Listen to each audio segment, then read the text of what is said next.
જય શ્રી કૃષ્ણ બાળકો.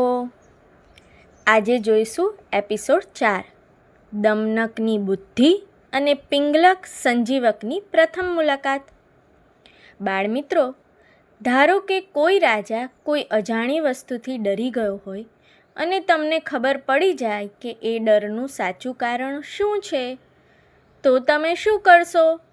રાજાને સાચી વાત કહેશો કે પછી એ ડરનો ઉપયોગ કરીને પોતાનું સ્થાન પાછું મેળવશો? આજની વાર્તામાં દમનક પાસે આવો જ એક અવસર આવ્યો છે. ચાલો જોઈએ દમનક શું કરે છે.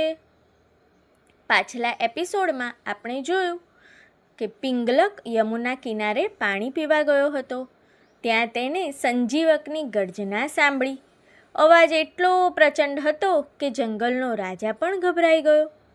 દમનકે આ વાતને એક તક તરીકે જોઈ.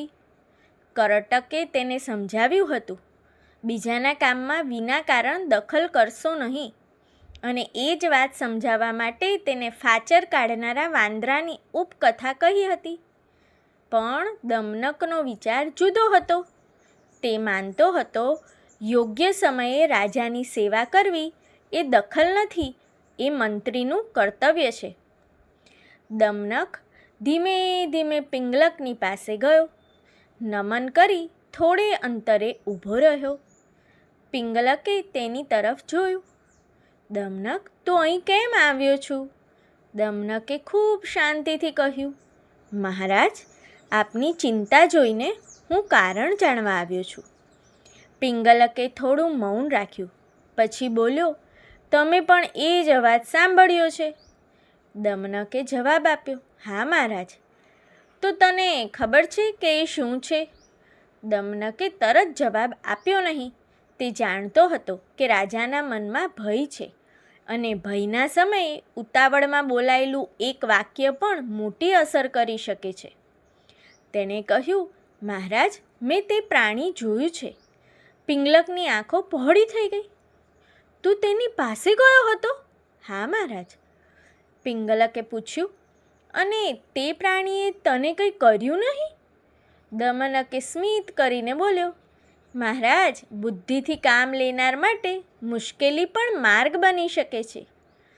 પિંગલકને હવે દમનકની વાતમાં રસ પડ્યો.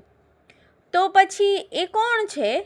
દમનકે કહ્યું, મહારાજ, એ સામાન્ય પ્રાણી નથી. આ સાંભળતા જ પિંગલક ફરી ચિંતિત થયો. પણ દમનકે આગળ કહ્યું, તે સંજીવક નામનો બળદ છે. પિંગલક આશ્ચર્યમાં પડી ગયો. બળદ? હા મહારાજ. તો તેની ગર્જના એટલી ભયંકર કેમ? દમનકે સમજાવ્યું, તે ખૂબ શક્તિશાળી છે. લાંબા સમયથી યમુના કિનારે રહે છે. કુદરતના સાનિધ્યમાં રહીને તે ખૂબ બળવાન બની ગયો છે. અહીં દમનકે પોતાની બુદ્ધિનો ઉપયોગ કર્યો. દમનકે કહ્યું, મહારાજ, માત્ર અવાજ સાંભળીને ડરવું યોગ્ય નથી. પિંગલક શાંત થયો. તો તું શું કહે છે? દમનકે નમન કરીને કહ્યું, જો આપ આજ્ઞા આપો તો હું તેને અહીં લાવી શકું. પિંગલકને આશ્ચર્ય થયું, તું એને અહીં લાવી શકે? હા મહારાજ. પિંગલકના ચહેરા પર પહેલીવાર આશાની ઝલક દેખાઈ. જો બુદ્ધિશાળી માણસ રાજાનો આશ્રય માત્ર પોતાના પેટ માટે નથી લેતો, તે પોતાના મિત્રોનું ભલું કરવા અને દુશ્મનો સામે યોગ્ય રીતે કાર્ય કરવા માટે પણ રાજસત્તાનો ઉપયોગ કરે છે. શૂરદામ ઉપકાર કારણાત દ્વેષતામ ઉપકાર કારણાત નૃપસંશ્રય ઈષ્યતે બુધે જઠરમ કોન બિભર્તિ કેવલમ. આ શ્લોક પંચતંત્રના મૂળપાઠમાં આ જ સંવાદના પ્રસંગે વિષ્ણુ શર્મા આચાર્યએ આપણને કહ્યો છે. માત્ર પોતાનું ભલું કરવું પૂરતું નથી, આપની બુદ્ધિ બીજાના હિતમાં પણ ઉપયોગ થવી જોઈએ. દમનક હવે યમુના તરફ ચાલ્યો. તેને ખબર હતી કે અવાજ જ્યાંથી આવે છે સંજીવક ત્યાં જ હશે. થોડા સમય પછી તેને એક વિશાળ બળદ દેખાયો. સંજીવક નિર્ભયતાથી લીલું ઘાસ ચરી રહ્યો હતો. થોડે દૂર તેના શિંગડા જમીનમાં પડેલા એક ઉધઈના રાફડાને ખોદી રહ્યા હતા. તે ફરીથી ગરજ્યો, દમનકના મનમાં બોલ્યો, અરે વાહ, આટલો મોટો અવાજ આ બળદનો છે. હવે તેને પિંગલકના ભયનું કારણ સમજાયું. દમનક થોડી દૂર ઊભો રહ્યો, પછી બોલ્યો, અરે તું કોણ છે? સંજીવકે ગળું ઊંચું કર્યું. તેની નજર દમનક પર પડી. હું સંજીવક.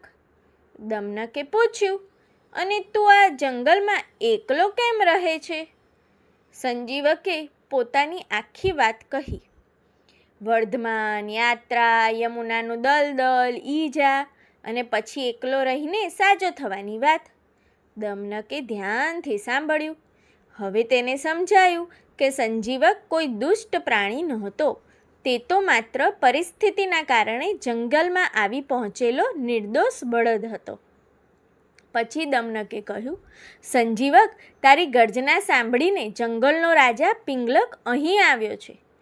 સંજીવક થોડીક ક્ષણ માટે સ્થિર થઈ ગયો. પિંગલક? હા, સિંહ પિંગલક. સંજીવકના હૃદયના ધબકારા વધી ગયા. સિંહ? હવે જે ભય પિંગલકને હતો એ જ ભય સંજીવકના મનમાં જન્મ્યો. સંજીવકે વિનમ્રતાથી કહ્યું, મિત્ર, જો તે મને નુકસાન પહોંચાડવા માંગતો હોય તો? દમનક બોલ્યો, હું પહેલાં રાજા પાસેથી તારી સુરક્ષાની ખાતરી લઈ આવું. સંજીવકને થોડી શાંતિ થઈ. દમનક પાછો પિંગલક પાસે ગયો. દમનકે કહ્યું, મહારાજ, સંજીવક કોઈ દુષ્ટ પ્રાણી નથી. તે એક બળદ છે. તે અહીં સંજોગો વસાત આવી પહોંચ્યો છે. પિંગલકે પૂછ્યું, શું તે મને મળવા તૈયાર છે? હા, પરંતુ તેને આપની તરફથી અભય જોઈએ છે. પિંગલક થોડો વિચારમાં પડ્યો. પછી બોલ્યો, હું તેને અભય આપું છું. પરંતુ પછી તેણે કહ્યું, દમનક, તેની પાસેથી પણ મારી સુરક્ષાની ખાતરી લઈ આવ. દમનક ફરી સંજીવક પાસે પહોંચ્યો. સંજીવક, રાજાએ તને અભય આપ્યું છે. સંજીવકના ચહેરા પર રાહત આવી. દમનકે કહ્યું, હવે તું મારી સાથે આવ. પરંતુ યાદ રાખ, રાજદરબારમાં વિનમ્રતા જ સાચી શક્તિ છે. સંજીવકે માથું નમાવ્યું. મિત્ર, હું તારી વાત માનીશ. દમનક સંજીવકને લઈને પિંગલક પાસે પહોંચ્યો. જંગલના બધા પ્રાણીઓ દૂર ઊભા રહીને આ દ્રશ્ય જોઈ રહ્યા હતા. એક તરફ જંગલનો રાજા પિંગલક, બીજી તરફ વિશાળ બળદ સંજીવક. થોડી ક્ષણ માટે બંને એકબીજાને જોતા રહ્યા. જંગલમાં શાંતિ છવાઈ ગઈ. પિંગલકે ધીમેથી કહ્યું, તમે સંજીવક છો? સંજીવકે નમન કર્યું. હા મહારાજ. પિંગલકે પૂછ્યું, તમે આ જંગલમાં કેવી રીતે આવ્યા? સંજીવકે પોતાની આખી વાત કહી. વર્ધમાન, દલદલ, વિયોગ અને કુદરતના ખોળામાં મળેલું જીવન. પિંગલક ધ્યાનથી સાંભળતો રહ્યો. ભયમાંથી વિશ્વાસ થયો. સંજીવકની વાત પૂરી થઈ. પિંગલકના ચહેરા પર હવે ભય નહોતો. તેને સમજાયું, જે અવાજથી હું ડરી રહ્યો હતો તે તો એક નિર્દોષ બળદનો હતો. પિંગલકે કહ્યું, સંજીવક, હવે તારે ડરવાની જરૂર નથી. આ જંગલમાં મારી રક્ષા હેઠળ તું નિર્ભય રહી શકે છે. સંજીવકે નમન કર્યું અને એક ક્ષણે એક અજાણી શરૂઆત થઈ. સિંહ અને બળદની મિત્રતાની શરૂઆત. ભય ઘણીવાર અજ્ઞાનતામાંથી જન્મે છે અને ઓળખાણ ઘણીવાર ભયને મિત્રતામાં બદલી નાખે છે. પિંગલક સંજીવકને જાણતો નહોતો એટલે ડરતો હતો. સંજીવક પિંગલકને જાણતો નહોતો એટલે ડરતો હતો. પરંતુ જ્યારે બંને એકબીજાની વાત સાંભળી ત્યારે ભય ઓછો થઈ ગયો. જો બાળકો, દમનક સંજીવકને જોયા પછી પણ પિંગલકને ખોટી માહિતી આપતો રહેતો તો શું થઈ શક્યું હોત? વિચારજો, કારણ કે અહીંથી જ પંચતંત્ર આપણને ખૂબ મોટો પાઠ આપવાનું શરૂ કરે છે. માહિતી જે વ્યક્તિના હાથમાં હોય તે તેનો ઉપયોગ સત્ય માટે પણ કરી શકે અને સ્વાર્થ માટે પણ. બાળમિત્રો, આજે આપણે જોયું કે એક અવાજથી જન્મેલો ભય કેવી રીતે મુલાકાતમાં બદલાયો અને મુલાકાત મિત્રતામાં બદલાવાની શરૂઆત કરી. પણ આ મિત્રતા કેટલી મજબૂત બનશે? શું પિંગલક પોતાની રાજધર્મની જવાબદારી ભૂલી જશે? શું સંજીવક જંગલના રાજાનો સૌથી નજીકનો મિત્ર બની જશે? અને શું દમનક ખરેખર માત્ર મિત્રતા કરાવવા માટે આ બધું કરી રહ્યો છે?